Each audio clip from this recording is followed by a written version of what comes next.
what were you saying about Airbnb? My point is about how it's like the 6ix9ine example, right?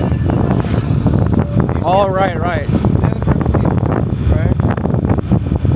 So a lot of people thought the Airbnb interview experience was really long and complicated.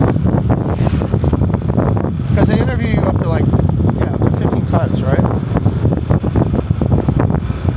But the other way to actually see it, and I asked one of the senior international suspension heads. His name was Olaf,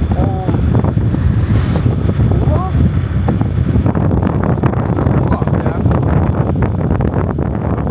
No, I forgot. Yeah, it was Olaf. Olaf, surprisingly, was actually Norwegian, but he looked Asian. Okay, the person. Yeah. I don't want to say his name's Olaf. Yeah, anyways. He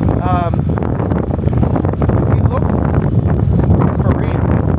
And he was actually Norwegian. And it was the first time I felt the kind of confusion that most people probably feel when they see me. Because I get annoyed at it. But your face looks not from California when I tell them I'm from California, right? And there's Asians in California. So this guy was Norwegian, but he was biologically Asian because he was adopted as a Korean war baby. So Olaf Rook. Did I just hear a crash? Okay. No, I just hear this. Oh, that. So I asked this guy who was pretty high up the food chain, why are the interviews at Airbnb so long? Why do they take so much time? He said, they don't. They're just thorough. We really believe in, taking our time at the very beginning to pick the right people. And then I felt that was such a good answer because number one, it's not cynical. And my viewpoint was cynical. And number two, it immediately makes you feel special, right? So if you're going to sell people, I guess you got to sell them all the way,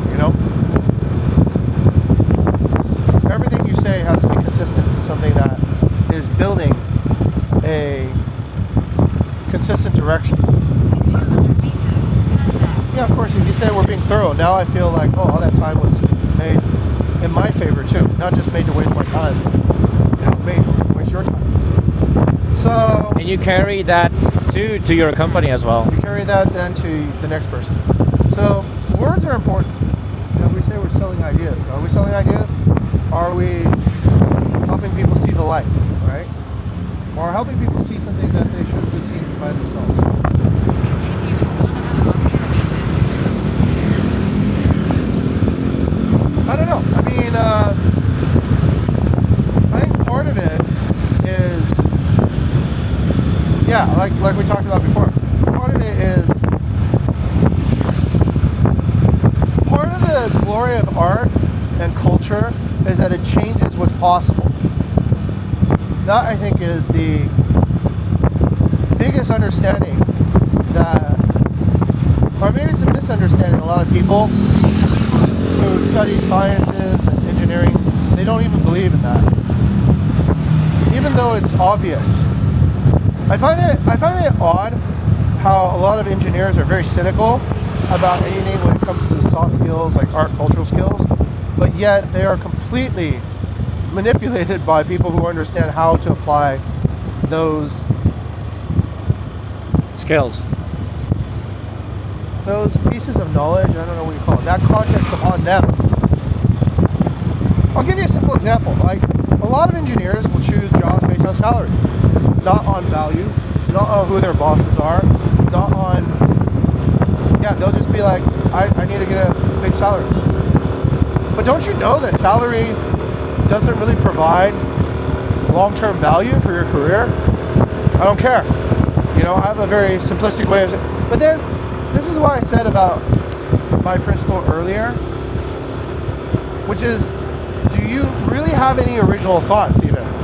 Like, when you say you care about something, is really that your own thought? Or did somebody actually plant that thought in your head?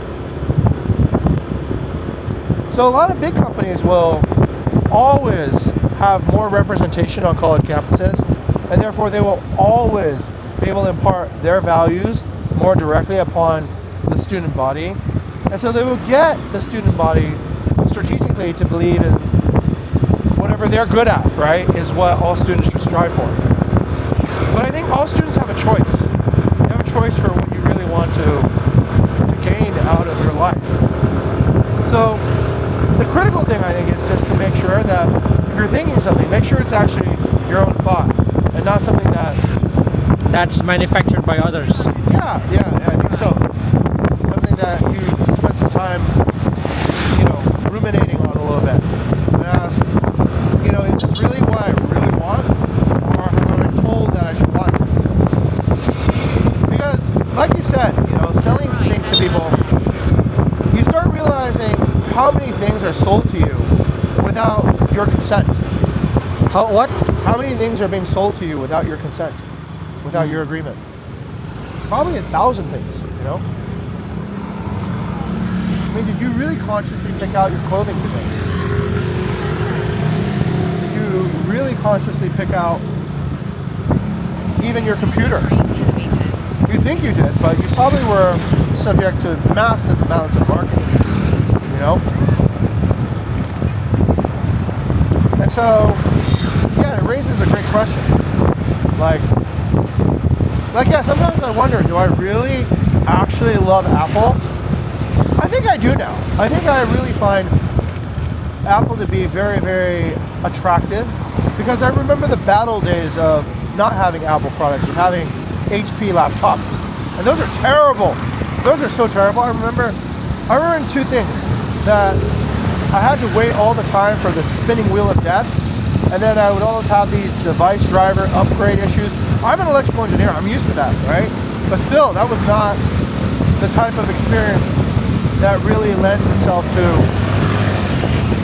creative productivity. And now with my machines with the Apple, what I find is, I remember even this. I remember the trackpads on the HP machines. After you've been using them for a day, your skin would hurt touching the trackpad. Would hurt. Yeah, it would be painful. It would be so tender because the trackpad on these HP machines was abrasive. So by the time you're done using it for a few thousand touches, it starts abrading on your skin, right? And your skin gets you can't even touch the fucking trackpad without hurting anymore. It sounds really weird, but yeah, I mean, it's just 1% in the wrong direction with every finger stroke. But with Apple, I mean, that doesn't happen, right? Okay, so in that dimension, I acknowledge that. I don't know, right? Did I make a conscious choice, or did Apple make that choice for me to become a lifelong subscriber? I fell into the entire Apple ecosystem. I started with an iPod, and then I got a MacBook Air, and then I got a studio display, and then I got another MacBook Pro, and then now I think I spent more money with Apple than any other single vendor in my life.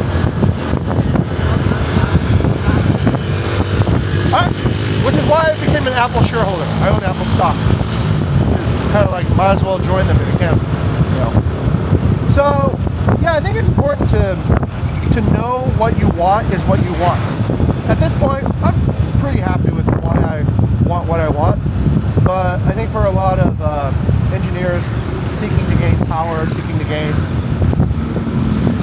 I think they'll be more like you, actually, Don. I think they'll seek to be interdisciplinary, multifunctional. But for some people who just want to stick in one lane and never really expand anywhere else, this is enough, then I think they'll stick to becoming specialists. I mean, that's another good question, whether or not to be a generalist or a specialist. I think the world needs both. I think everybody in the end is a specialist. Everybody in the end? Yes, thank you for mirroring. So everybody in the end becomes a specialist. Even if you think you're a generalist, if you're successful, you're generally a generalist in a specific area. Which is specialist anyway? Like, let's say you become a founder, right? A founder is generally a generalist. They're good at, like, kind of good, somewhat competent in marketing, somewhat competent in sales, somewhat competent in product, somewhat competent in design, somewhat competent in engineering, somewhat competent everywhere, right? But generally speaking, if you're going to be a founder, you should stick to One thing. Yeah, you should not be like a organic shampoo founder and then become a, you know, like a rideshare founder, and then, you know, these are different industries, right? So even if you're a generalist as a founder, you're probably still a specialist in a type of what you found, right? I think smart money knows this. I think smart money knows that ultimately they need people who are reliable and committed and good at what they do. They don't need. This is why you see such a big salary gap between like junior managers and senior managers. I've understood better now. Because senior managers, they know for certain that's what they want to do. And you should know for certain that that's what they will deliver. Junior people maybe still haven't figured out what they really want to do yet. So then you don't get as committed results.